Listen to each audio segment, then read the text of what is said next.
District Court of Iowa in Fort Scott County session. The Honorable Judge Whirling presiding. Thank you. Have a seat, please. Do I need that?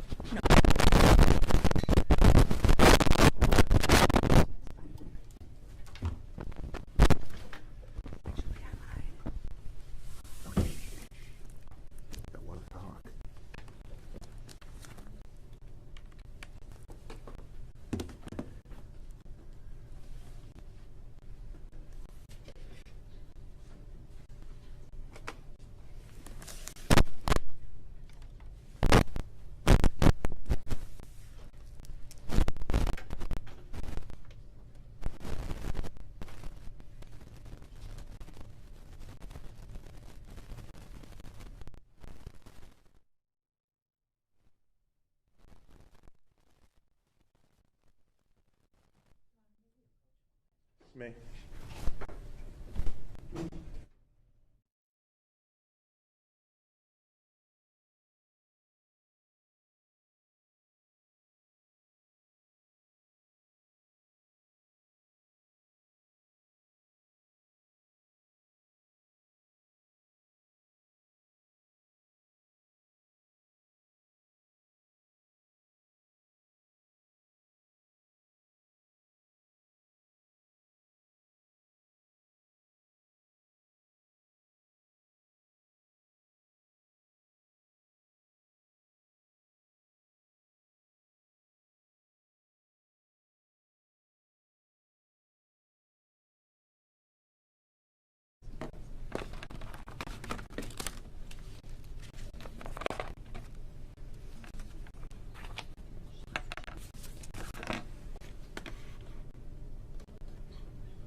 In court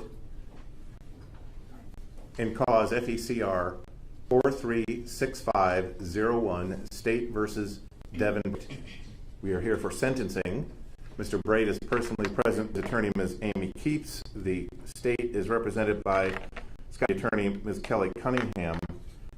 Ladies and gentlemen, this is a sentencing on a Class A murder amongst other charges. I do want to admonish the persons in attendance that at no time during this proceeding is it allowed for anyone to make any audible or visual statement kind, hold up signs, applaud or boo or we must maintain decorum throughout this proceeding. Anyone who violates the rules of decorum can be held in contempt. So I ask you please to remain respectful throughout the proceeding.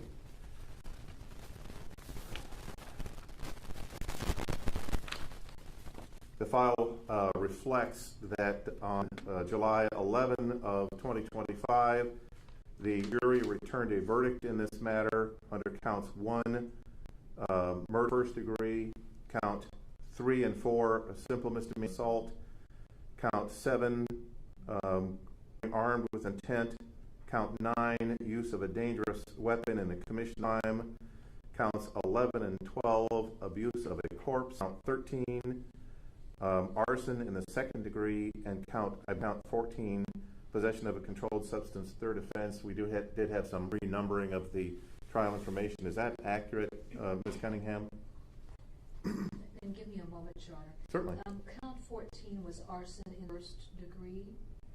So we've got abuse of a corpse for count 12 and count 13. I believe we did do some renumbering, but this in the second degree, is that what you indicated? No, we're off. Let me just look here again. Okay. I have 11 and 12 were the of the corpse charges. 13 was arson in the second degree. Originally, 14 was the dominion and control of a firearm, which I believe was dismissed by the state. That is so correct, 15 becomes 14, and 15 had been possession of a controlled substance, third offense, which then became 14. Okay, that is right. Thank you.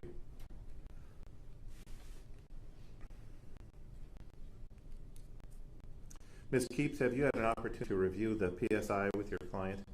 I have, Your Honor. Additions or corrections? Your Honor, on page, the bottom of page 3 gives the convictions. What is just above that, if that is the charges and not the convictions, then I have no additions, corrections, or deletions. I'm looking specifically at page 2, count 3 is shown as robbery in the first degree. I imagine that is just what he was with. His conviction on that was a Class D assault. And that is correctly reflected on page 3. So that would be my one possible correction.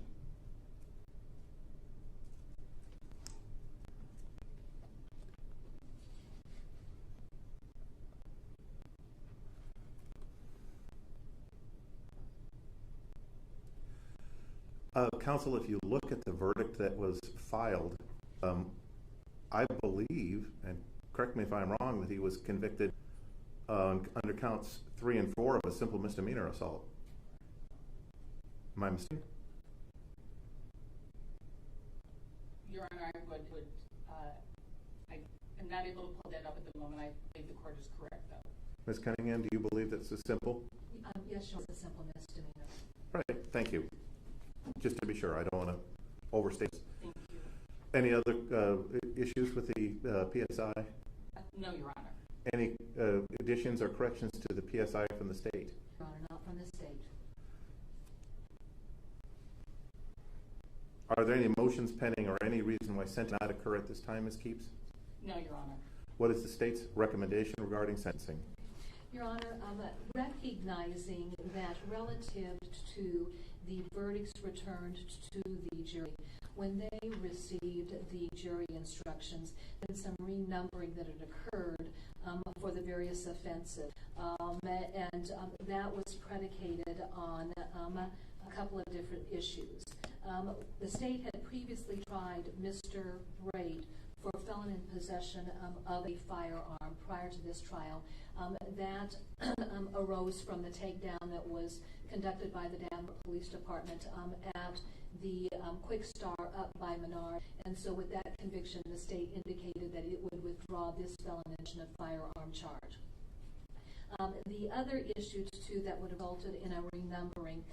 In this trial information, both Ms. Blake and Mr. Braet were charged as co-defendants. So what would have been original count 15, that would have been a possession of a Schedule II controlled substance, second or offense, that applied to Ms. Blake for purposes of this record, and of course the parties recognize this. When the trial initially started, it ended up resulting in a severance.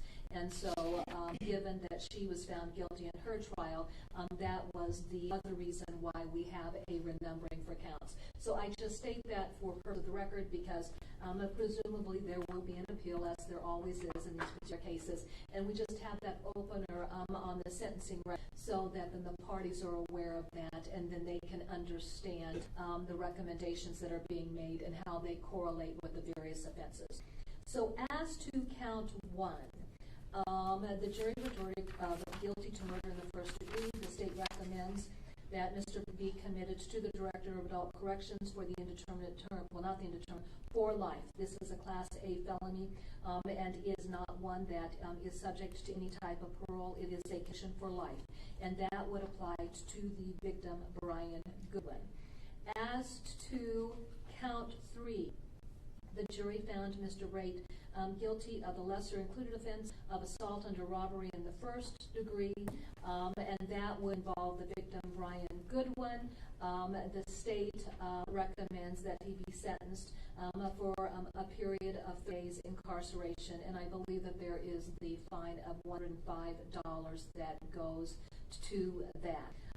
As to count 5, the charge being assault while participating in a felony causing serious injury, and they came back with the charge of assault for Brian Goodwin. Again, the state recommends he be committed for a period of 30 days and the fine of $105. As to count 7, and that would be the renumbered count 7 that went to the jury. That was the charge of going armed with intent. He is an habitual offender. He did set forth the habitual offender sentencing enhancement on the trial information, and then he did acknowledge that he was an habitual offender. The state recommends that he be committed to the Director of Adult Corrections for the indeterminate term not to exceed 15 years. Obviously, as a habitual offender, and I speak to this, as a legal issue, because with him being sentenced to life in prison, it really is of no import. But he would be required to serve a minimum of 3 years. That would be subject to good time if he, before he be paroled on that particular issue. Going to count 9, and that would be the use of a dangerous weapon in the commission of a crime. Again, that goes to the victim, Brian Goodwin. That is an aggravated misdemeanor. The state recommends that it be committed to the Director of Adult Corrections for the indeterminate not to exceed 2 years. There is the fine of $805 that applies to that as well. As to count 11, use of a corpse. That was a Class C felony that was charged as an habitual offender. So the state recommends that he be committed to the Director of Adult Corrections for the indeterminate not to exceed 15 years. And again, since he's being sentenced as an habitual offender, no fine would apply to that. As to the renumbered count 12, abuse of a corpse, the Class C felony is an habitual offender, and this would involve the victim, Amy Smith. Again, the state recommends that he be committed to the Director of Adult Corrections for the indeterminate term not to exceed 15 years, with no fine being imposed since he's being sentenced as an habitual offender. As to count 13, the finding of guilt on arson in the second degree, the state recommends that he be committed to the adult corrections for the indeterminate term not to exceed 10 years. This was originally charged as arson in the first degree. Since it was originally a class felony, there was no claim for an habitual offender enhancement to that. And so then the state would recommend the fine of $1,370 on that. And then going to the renumbered count of possession of a Schedule II controlled substance, third or subsequent offense involving amphetamine, that would make it the Class D felony.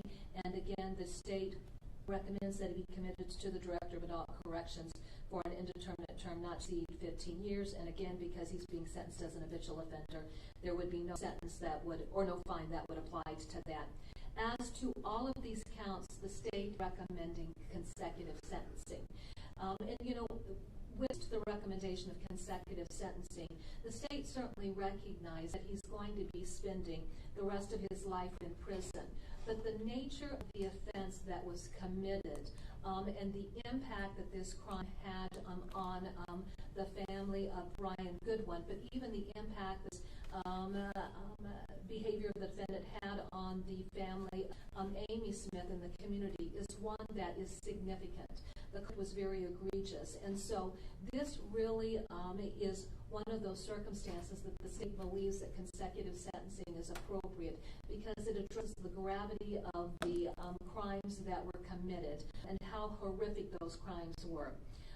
Beyond that, Your Honor, the state has had an opportunity to review the pre-sentence investigation report. So the state's given consideration to what we have in the pre-sentence investigation report. And one of the things that was documented in the pre-sentence investigation report that really, I think, lends an understanding of the type of behavior we saw Mr. Braet engage in this particular instance. This young man has a criminal history going back to 2001 and starting with arson in the second degree and criminal trespass. And so then if you stop and you look at his juvenile history, we've got possession of alcohol, disorderly conduct, but we've got an animal torture case, we've got burglaries, we've got a number of different offenses leading from his juvenile years into his adult years involving assaultive behavior. I mean, I could go and I could recount everything, but I mean, there is that history of just a lack of regard for the rights of others, an ongoing history of engaging in abusive behavior of individuals, as well as the combination of his involvement with controlled substances, which was certainly a factor that was talked about in this particular case. And then when we get to December of 2011, we had the federal prosecution of Mr. Braet, where he pled guilty, and he was sentenced to conspiracy to distribute at least 20 grams of a mixture and substance containing cocaine base and a quantity of heroin. And then even after that, following his release from federal prison, and then being on probation, we've got the firearm possessions, and then shortly thereafter, we've got the commission of these particular offenses. So with that being said, the state believes that looking at the scope of his life, the behaviors that he's engaged in, this is an individual who is a significant to the community, and the recommendation of the state is one that the state asks the court to support. Beyond that, Your Honor, I would note this. I did also in the trial information set forth a sentencing enhancement for use of a dangerous weapon. So if an individual is involved in the immediate possession of a dangerous weapon, or that is displayed in a threatening manner, or they were armed with a dangerous weapon or participating in a forcible felony, there is a mandatory minimum that he would be required to serve, recognizing certainly that murder in the first degree is a forcible felony. And under Section 902.7, I think that requires that an individual serve a mandatory minimum 5 years, and that's not even subject to good time. And for victim restitution, would you like me to address that issue now, Your Honor, or just wait? Oh, let's wait. Okay. And there are family members, when the time comes, who would like to make statements to the court. At what time would you like to have the victims make their presentations? Your Honor, it's my understanding that procedurally they will make statements after the parties make their recommendations to the court. Thank you. Ms. Keats, does the defense wish to make a recommendation? I would, Your Honor. Let me just start by directing the court's attention to the order nunc pro tunc of July 11th is docket number 2436. For reasons already stated, there's been some significant confusion regarding count numbers, and my understanding from the order nunc pro tunc is that Mr. Braet was found not guilty on count 4, which had been the robbery, and so the simple assault on count 4, I believe, not convicted of. No, it would be just the assault on count 3 and count 5, just Correct. in case counsel was confused. Yeah. I was. Yes. 3 and 5. Okay, thank you, Your Honor. You're welcome. Your Honor, we would ask for the minimum fines. We would ask that counts run concurrent to each other. We fully expect the court will order a conviction, not a conviction, a prison sentence on all of them. I would point out specifically for the court that abuse of a court in both decedents and arson were all the same act. And so particularly to those, that would be an additional reason why we would ask matters to be concurrent to each other. I may have misspoken. We are asked to be concurrent to one another, but specifically on use of a corpse on both decedents and the arson in the same degree, because those were all committed from the same act. We ask that those specifically have that additional reason for being concurrent. Thank you. Thank you. Does your wish to address the court? No, Your Honor. Thank you. Ms. Cunningham, do you wish to have the victims make their presentations at this point? Sure. Would you call them? Yes, Your Honor. The state would call Deanna Goodwin to the stand. She is the mother of Brian Goodwin.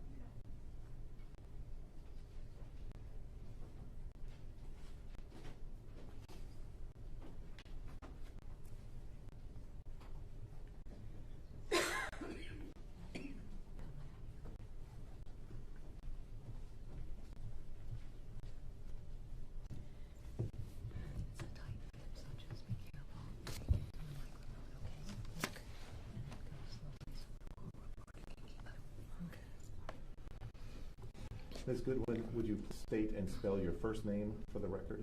Deanna, D-E-A-N-N-A. My last name is Gott, G-T-T. Thank you for that correction. Ma'am, I see you have a statement. If you wish to read from the statement, you're perfectly welcome to do. However, my court reporter has to take down what you say, and I know this is really emotional, so I'm going to ask you please take a deep breath and read slowly. Okay. When you're ready, ma'am, thank you. Ms. Cunningham, unless you had some statement you wish to make before the statement? No, Your Honor. Thank you. Ma'am, when you are ready. I had the privilege of calling Brian my son since he was 7 years old. Our family consisted of mine, yours, and ours. Brian was the oldest brother. A few years after his father and I divorced, Brian became stronger than ever. Brian and his family made our family whole. This was and is our family.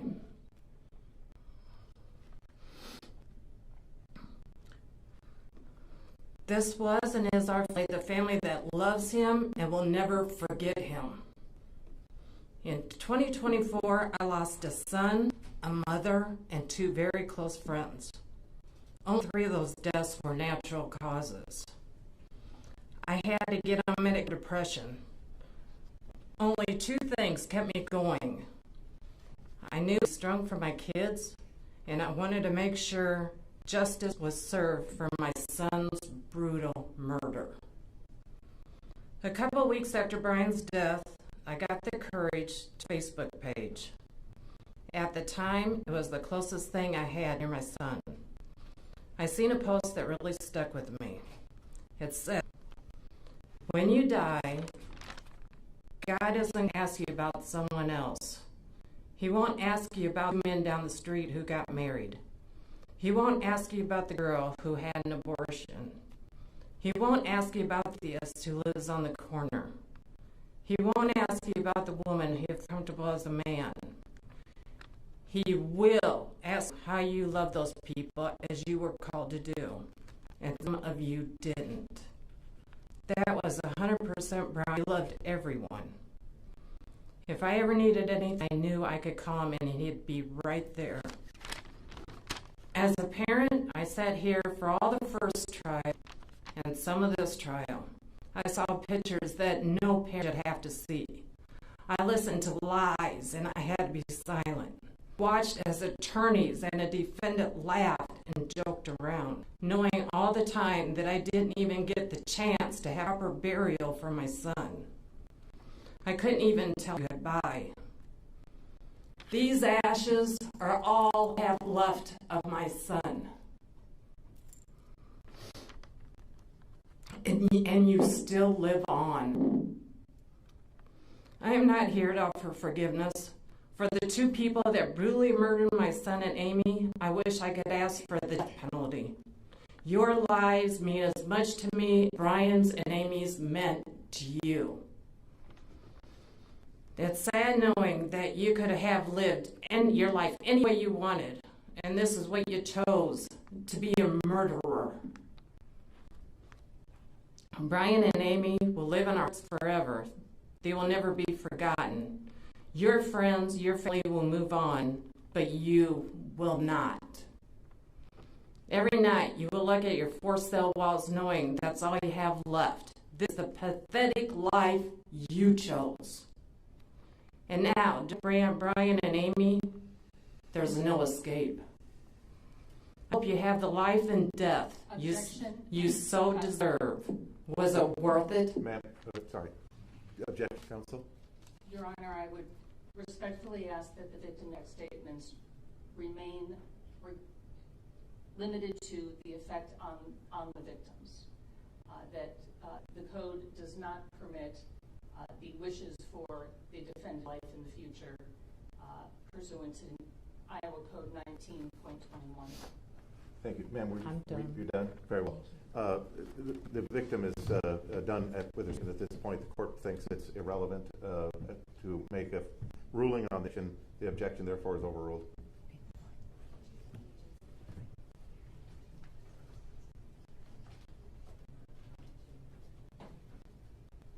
Your Honor, the state calls Destini Martinie Search to the stand.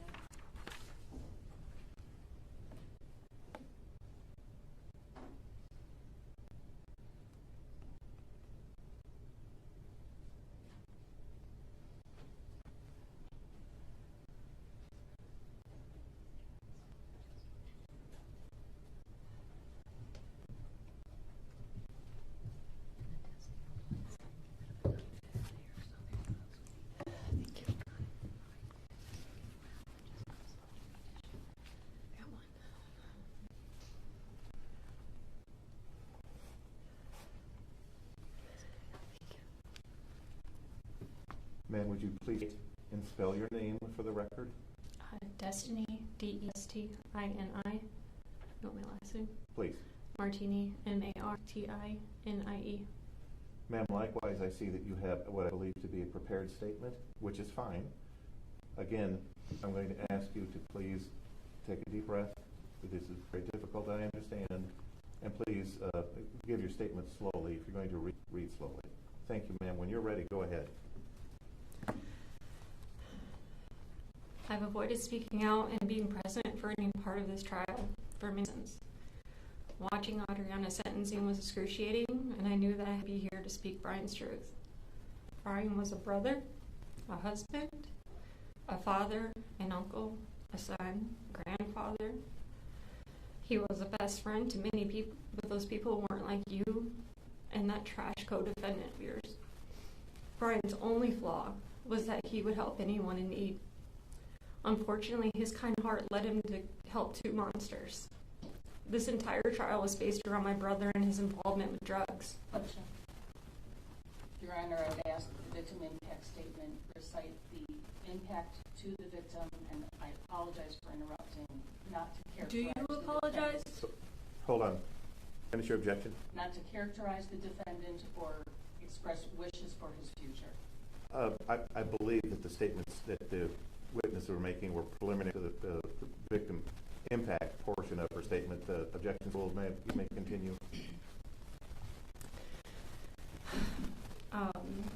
Your attorneys tried their best to paint this picture of Brian being another addict. That couldn't be any further from the truth. His life as an addict was short-lived.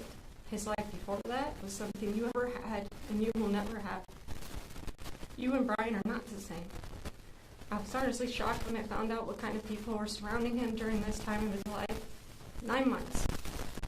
9 months is all it took for my brother to fall into a deep addiction and ultimately lose his life. He wasn't even given a fair shot at finding himself again, finding sobriety. That was taken from him. That was taken family, his friends. My brother was the best brother anyone could ask for. He's 11 and a half years older than me. When I was little, he raced to the gas station and he would always let me win. Play games with me, carry me around the house inside of a blanket, and act like he was to flush me down the toilet. He protected me.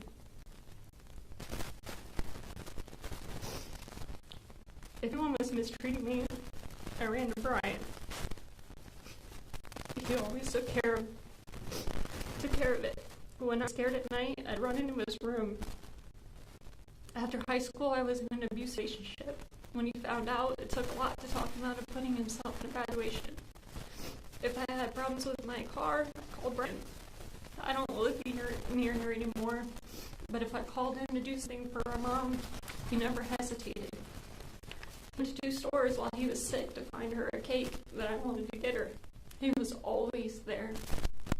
Over the last few years of his life, I talked to Brian frequently. We were both going through things and leaned heavily on each other. I was 3 hours away, but he was always just a phone call away.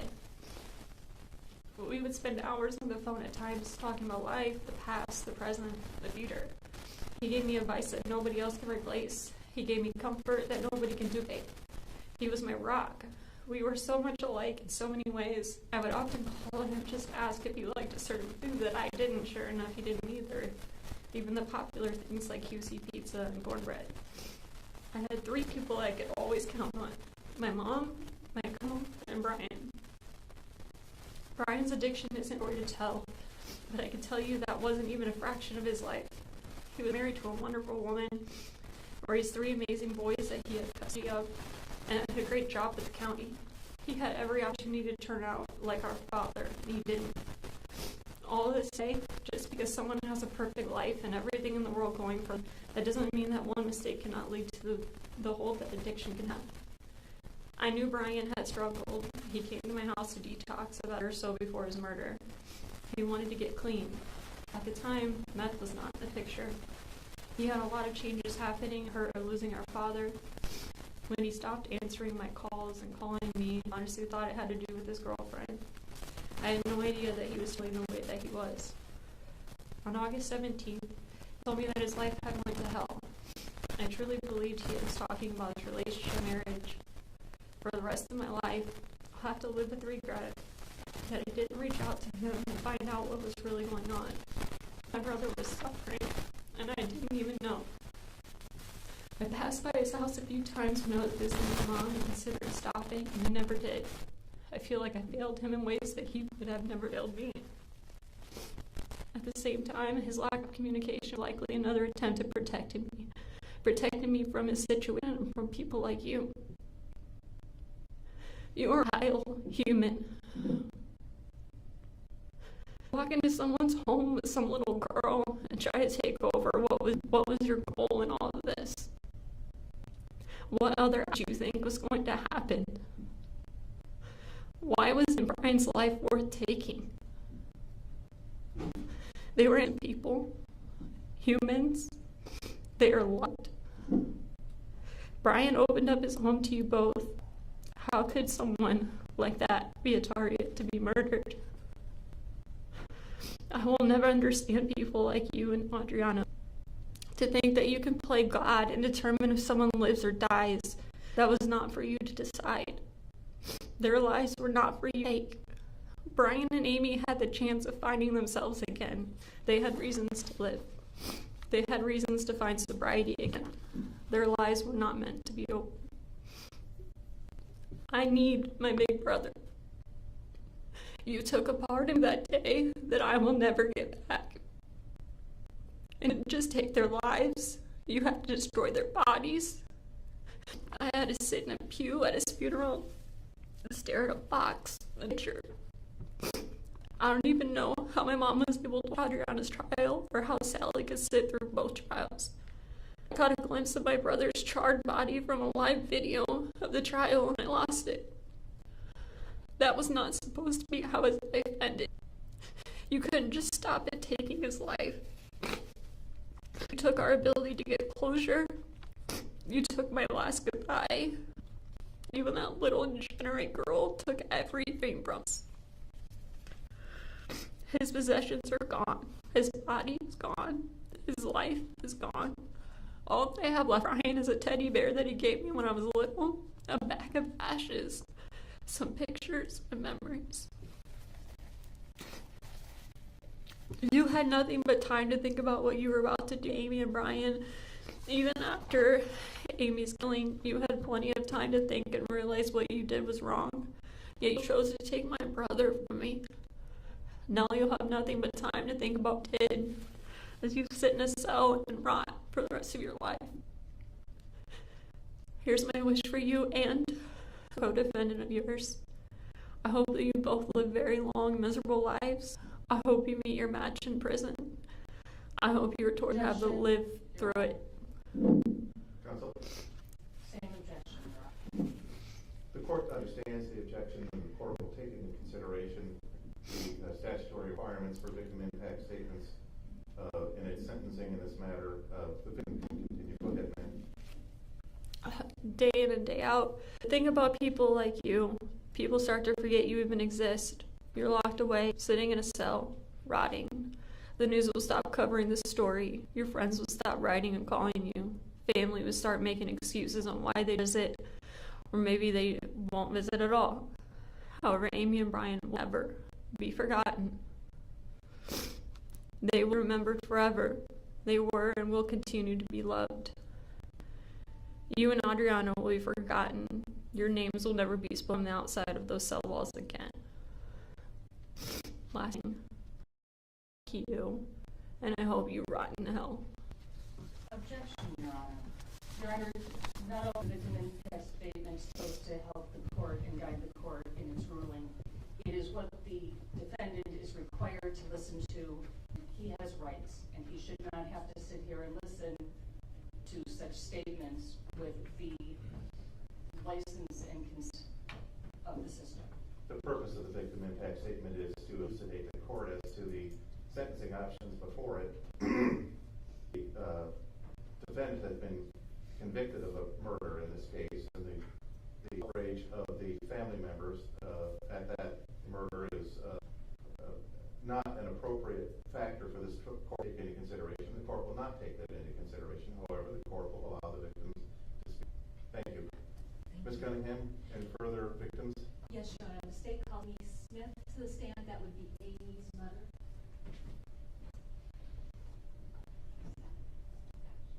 Oh, I'm sorry, Sally. Sally Smith. I'm sorry. Thank you. Amy Smith's mother. Thank you.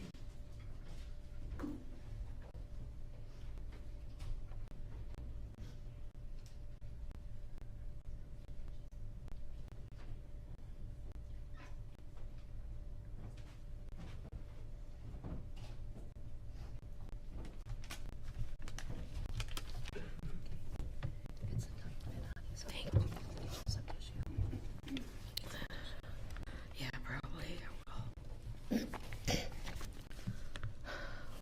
Would you please confer with counsel?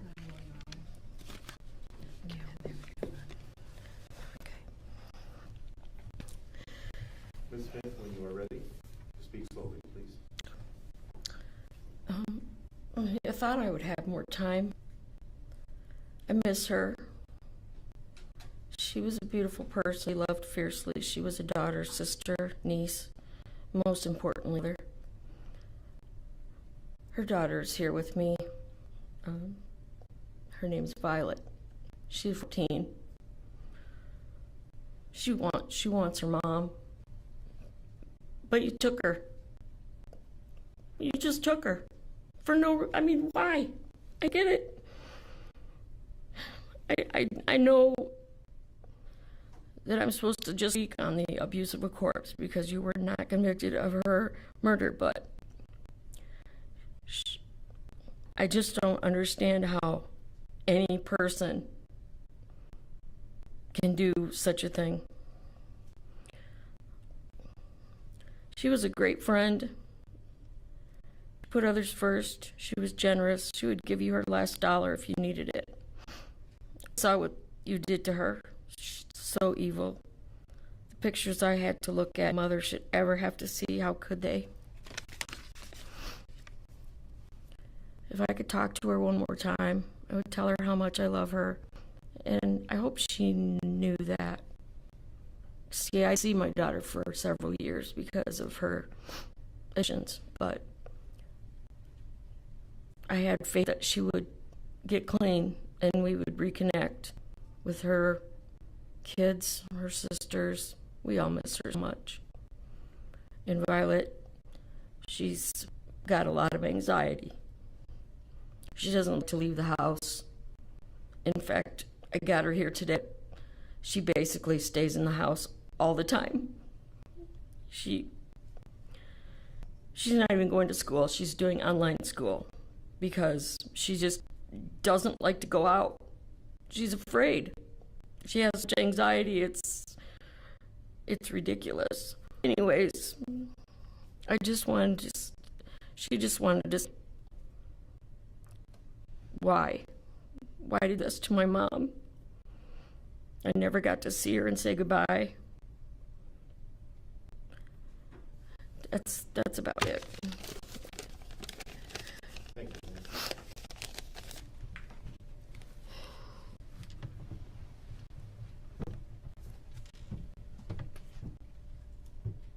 And Your Honor, the last individual will be Sarah Womack, and that is Amy Smith's sister.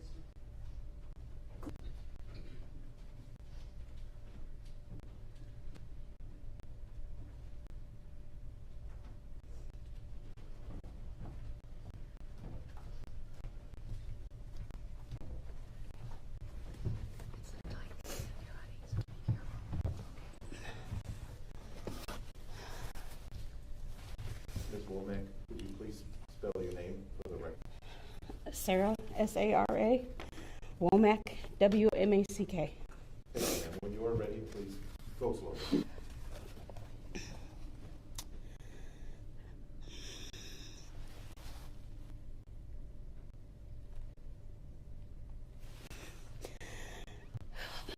The loss of my sister has left our family in a state of devastation that we cannot fully capture.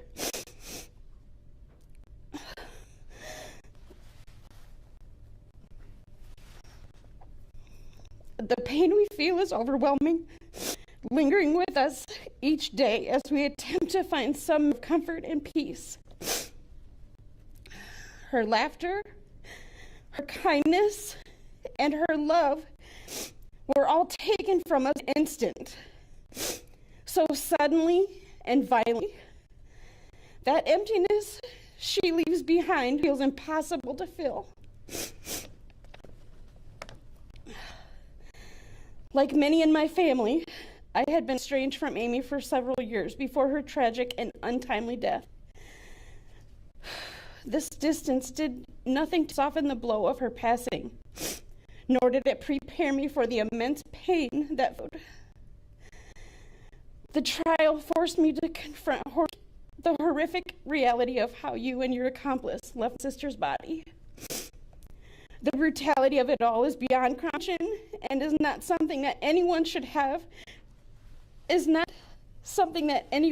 remember about a loved one. To cope with the difficult memories of her passing, I keep a photograph of Amy that shows her beautiful smile. I place it somewhere where I can see it whenever the tragedy begins to overwhelm thoughts. This simple act allows me to focus on the happiness and the light she brought to our lives, rather than the horror of how her life ended.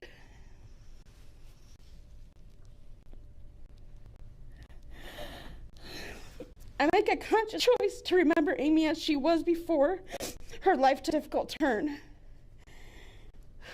Throughout this ordeal, it seems the only thing anyone has wanted to talk about is her struggle with addiction. But our family knew and cherished a very different person than the one described throughout the trial. To us, Amy was a beautiful soul, a wonderful friend, and a devoted mother to her 3 children.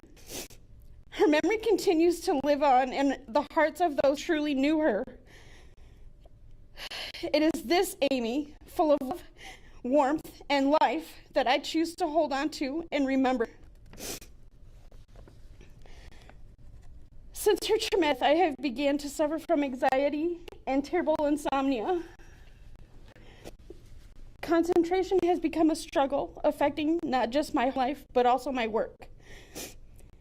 It has now been a year and a half since you took her from us, and the pain does not fade with time. Each day it feels as though I wake up in the same unending nightmare, and the grief remains as raw as ever. Given the gravity of your actions and the irreparable harm you have caused our family, I respectfully ask the court to impose the maximum sentence permitted by law. The harshest punishment available is the only measure of justice left for us to hope for. Even so, it cannot truly balance the loss we have suffered, as it still allows you to continue living. Your attempt to evade justice by fleeing was rewarded by the diligence of the Devon Police Department. And now a prison cell measuring 6 by 8 feet, your reality for the rest of your life. This is the consequence you must face for your actions. Thank you, ma'am.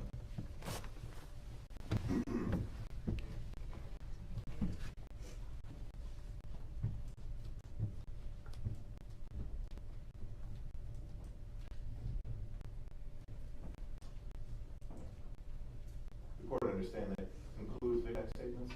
That is correct, Your Honor, and then the state does have information relative to restitution. Let's take that up now. All right, Your Honor. Relative to the family of Brian Good, and under Chapter 15, I believe, where there has been the death of a party, the defendant is required to pay $150,000 to the heirs of Brian Goodwin. He was jointly and severally liable for that amount with his co-defendant, Anna Blake. Obviously, we've had the sentencing in Ms. Blake's sentencing, or for Ms. Blake, and that's been a provision that was set forth in the sentencing order.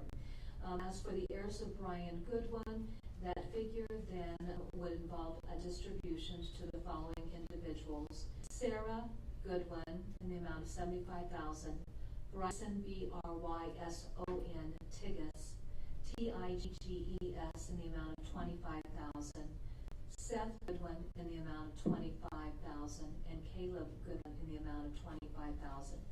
In addition, there was restitution paid by the Crime Victim Assistance Program in the amount of $2,676.96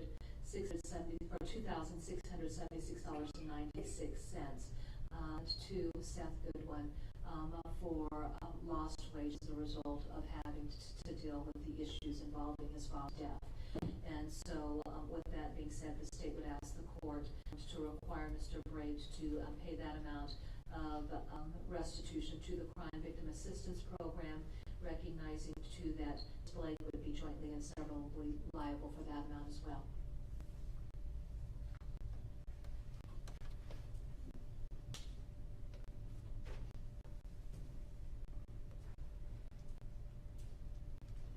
Does the defense wish to be heard as to restitution? No, Your Honor. Thank you. Anything further from the state? No, Your Honor. Anything further from the defense? No, Your Honor. The court has taken into consideration the verdicts that were returned in this matter. The court also has heard the statements of the victims that have been presented. The court specifically comment that the court is not influenced in its decision regarding the sentence as to statements of vengeance or outrage from the victims. Their statements as to personal loss and the depth of personal loss are deeply moving to the court, and it does take those into consideration in its sentencing.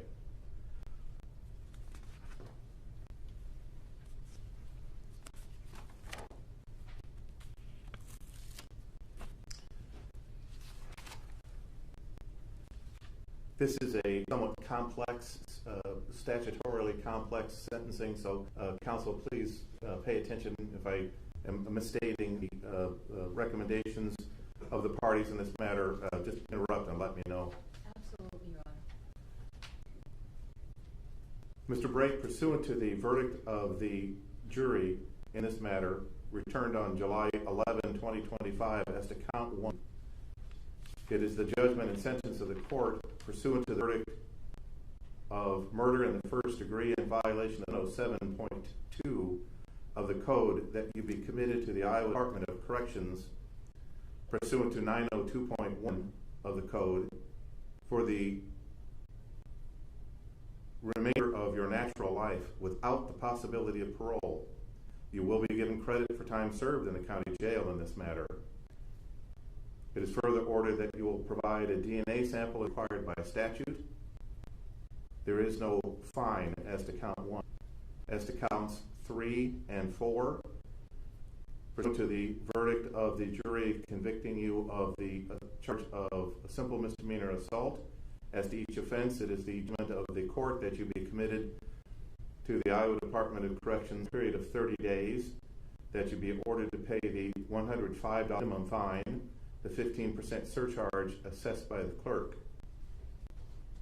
And Your Honor, that would be 3 and 5.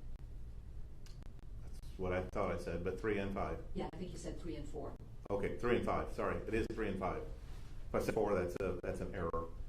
As to count 7, the offense of going with intent, it is a judgment and sentence of the court that you be committed to the Iowa Department of Corrections pursuant to 902.3 and 902.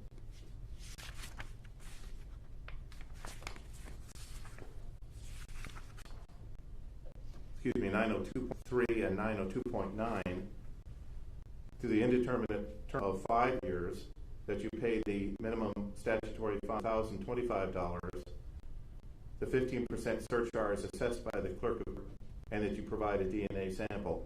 I believe as to that offense, there is a statutory minimum 3 years that must be served before the defendant would be eligible for parole as to that offense. Is that correct? He was charged as an habitual offender, so it would be 15 years, but no fine on that one since he's being sentenced as an habitual offender. Thank you. So that would be the indeterminate term not to exceed 15 years. With a mandatory minimum of 3. So the court corrects its sentence. The defendant is sentenced to 15 years of incarceration, no fine, the 15% surcharge, and provide a DNA sample with a statutory minimum of years. The court notes that the statutory minimum 3 years, although it's required as to this offense, the defendant also sentenced under count 1 to the statutory life without parole. As to count 9, use of a dangerous weapon, commission of a crime, it is the judgment and sentence of the court that the defendant be sentenced to a term of incarceration of 2 years, that he pay the $855 fine, the 15% surcharge, provide a DNA sample. Is there a 5-year minimum as to that offense, counsel? It's the aggravated misdemeanor, Your Honor, so that would not apply. Thank you. As to counts 11 and 12, the offense of abuse of a corpse. And the offender was charged with respect to both of those offenses, Your Honor. It is the judgment and sentence of the court that the defendant be to serve a term of incarceration of 15 years as to each offense, with a mandatory minimum of 3 before he is eligible for parole. There is no fine. The defendant is ordered to provide a DNA sample, and the 15% surcharge is assessed by the clerk. As to count 13, arson in the second degree, is the judgment and sentence of the court. That was not a habitual. Is that correct, counsel? Right, because it was original Class B felony, so the state did not have the language for the habitual offender on that one. Is a judgment and sentence of the court that defendant be sentenced to a term of incarceration of 10 years, pay the minimum $1,370 fine, the 15% surcharge is by the clerk, and provide a DNA sample. Finally, as to 14, possession of a controlled substance, third offense, a Class D felony as an habitual offender. Again, it is ordered that the defendant serve a term of incarceration of 15 years, pay the 15% surcharge assessed by the clerk of court, provide a DNA sample, and no fine is required in the matter. Further, the defendant will serve a mandatory minimum, must serve a mandatory minimum 3 years before he is eligible for parole as to that charge.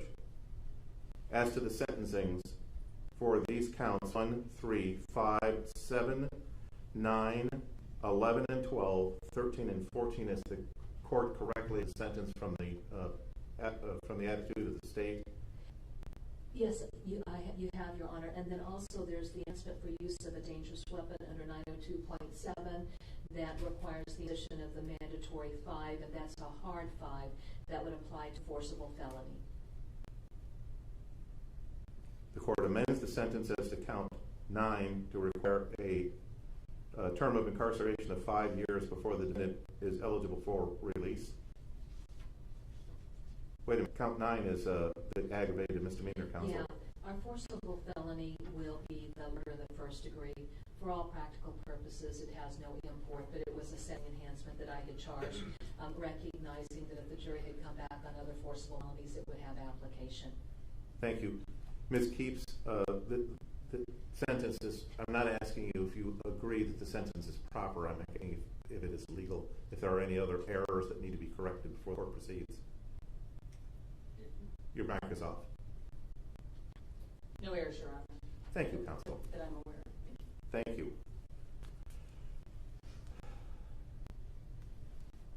As to each of these counts, 1, 3, 5, 7, 9, 11, 12, 13, and 14, the sentences imposed are imposed based on recommendation of the PSI author in order to protect the public, based on also the seriousness of the offenses charged. It is ordered by the court that each of these sentences shall be served consecutively, one to the other, for all offenses. The reason for the consecutive sentencing,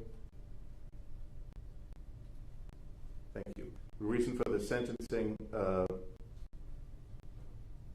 the consecutive sentencing is based on the seriousness of the offense of murder in the first degree, also the serious impact of the remainder of the offenses, particularly the abuse of a corpse, that shocks the conscience of the court regarding the respect that should be given to a human being that was clearly lacking as to this defendant. Therefore, the court imposes consecutive sentencing.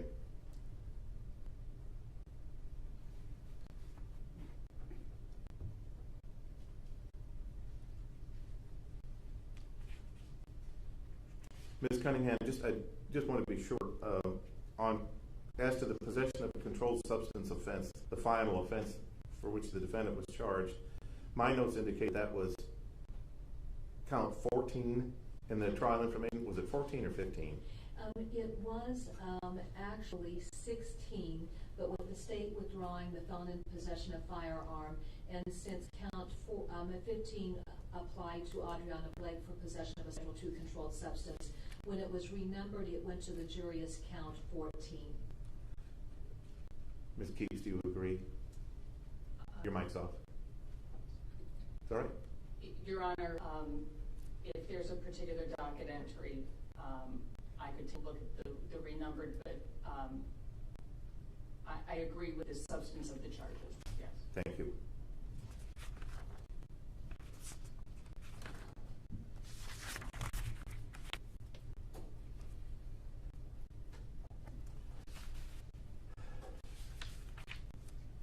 Your Honor, the amended trial information is D1450.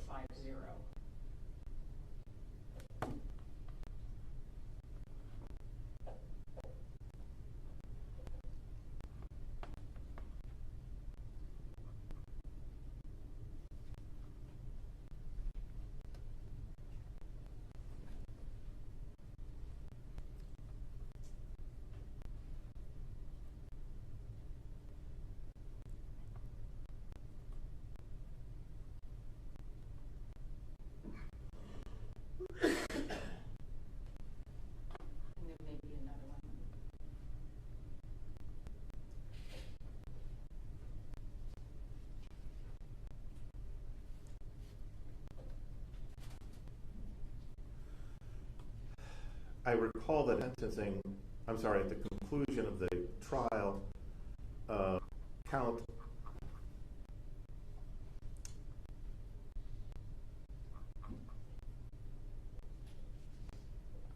15, which was the possession of a firearm as a felon, was dismissed at the motion of the state. Does that comport with the defense's recollection? It does, Your Honor. All right. For purposes of the clarity of the record, count 16 in the amended trial information referenced by the defense is treated as count 14 for purposes of sentencing, just for clarity purposes. I think that's the best we can do at this stage. Pursuant to Iowa Code Section 910.3b, because the defendant was convicted of a felony that resulted in the death of another person, you are hereby ordered to pay victim restitution in the amount of $150,000 to the victim in this matter. As indicated by the state, that $150,000 will be divided as follows: to Sarah Goodwin, $5,000; to Bryson Tigas, $25,000; to Seth Goodwin, $25,000; to Caleb Goodwin, $25,000. Further, that the defendant will pay victim restitution to the Crime Victim Assistance Program in the amount of $2,676.96. And Keeps, I apologize. I should have asked you first if the defense agrees to the amounts and sums to be paid in this matter, or do we need to set that for a further hearing? No objection, Your Honor. Thank you, counsel. The defendant has been ordered to pay the minimum statutory fines as to the various offenses here. The court waives the payment of all of those fines for the reason that will allow any payments that the defendant makes to be paid to victim restitution rather than to fines. So the payments will go to the victim restitution as indicated. It is for... Oh, I'm sorry. I would note that We had initially put in a restitution order, but we made corrections to it, so we just submitted a restitution order that sets that forth for the court just to review and approve. Oh, thank you. It is further ordered that defense counsel shall file a notice of appeal within 30 days of today's date. Upon the filing of the notice, defense counsel is released from representation herein, and the Iowa Appellate Defense Office is appointed to represent the defendant. Due to the indigence of the defendant, it is ordered that a transcript of all proceedings in this matter be made available to defense counsel at the expense of the state of Iowa.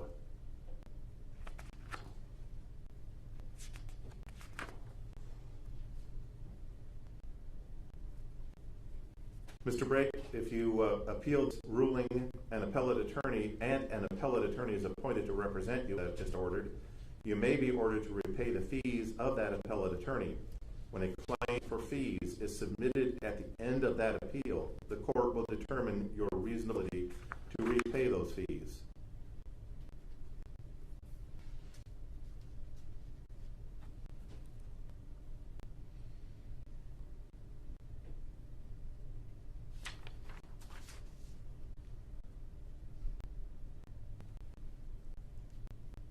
Because the defendant was convicted of forcible felony, there is no appeal bond.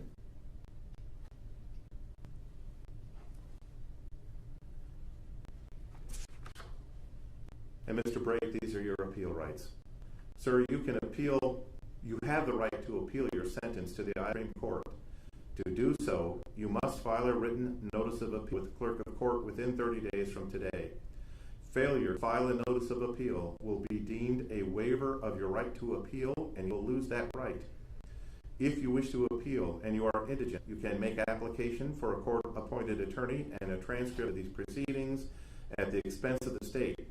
However, all of this must be done within 30 days of the time limit, within the 30-day time limit I just indicated. Further, the court has already ordered defense counsel to file that notice of appeal and ordered the appellate defendant to represent the defendant as to that appeal.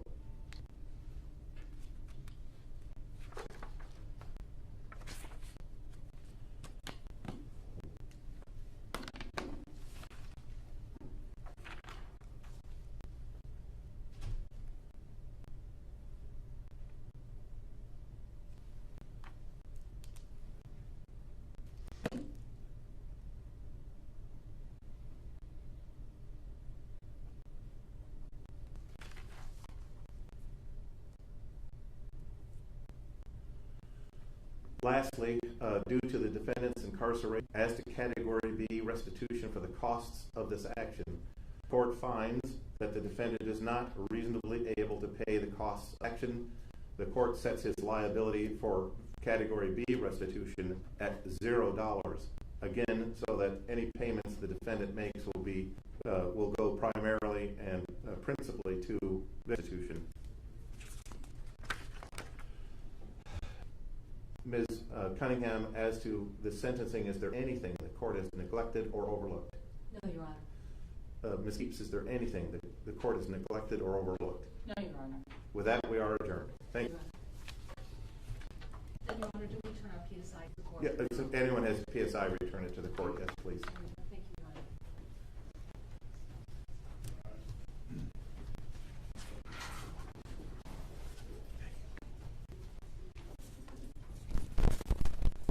Is this your phone? Just want to make sure you don't need it.